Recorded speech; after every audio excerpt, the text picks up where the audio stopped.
Fighting has raged in Sudan's capital since Saturday, as two of the nation's power players battle for dominance, with civilians caught in the middle.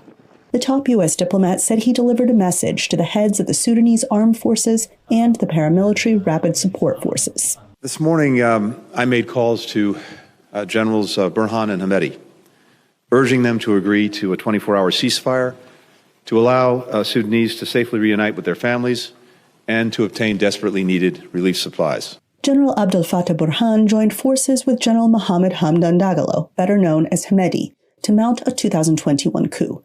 But they then turned on each other. And earlier this month, protesters took to Khartoum's streets after talks on a transition to civilian governance stalled. The White House says it is working hard to bring about peace, but declined to say what the consequences would be if the warring parties didn't listen. We've been very clear about the importance of de-escalating, and you've heard Secretary Blinken speak to this. You heard my colleague from NSC speak to this as well.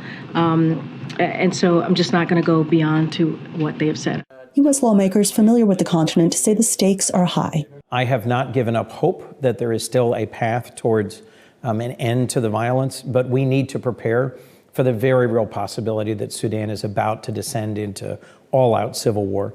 My concern is that this may quickly become a proxy war. Analysts say the U.S. has little room to maneuver. Washington's ties with Khartoum have long been strained, and the U.S. suspended assistance to Sudan during the 2021 coup. Well, I think the challenge here is that the leverage that Washington has left is not leverage that it wants to put on the table, and that's the use of punitive measures. I think for the last 6 months, you've seen Washington, and even since the coup, using an engagement strategy and an incentive strategy to try to bring the generals around to relinquishing power.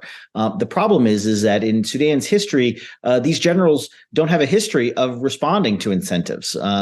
Just like they govern the country through fear, intimidation, and their own punitive measures, that's what they respond to themselves. Coons says this needs to be a team effort. We do have some leverage, but there's other players in the region that also have a lot at stake and some leverage, and we need to work with them in close coordination. That work has begun with the Arab League, Egypt, and the United Nations all saying they will work towards peace. But how soon can they put out the flames in Khartoum? Anita Powell, VOA News, the White House.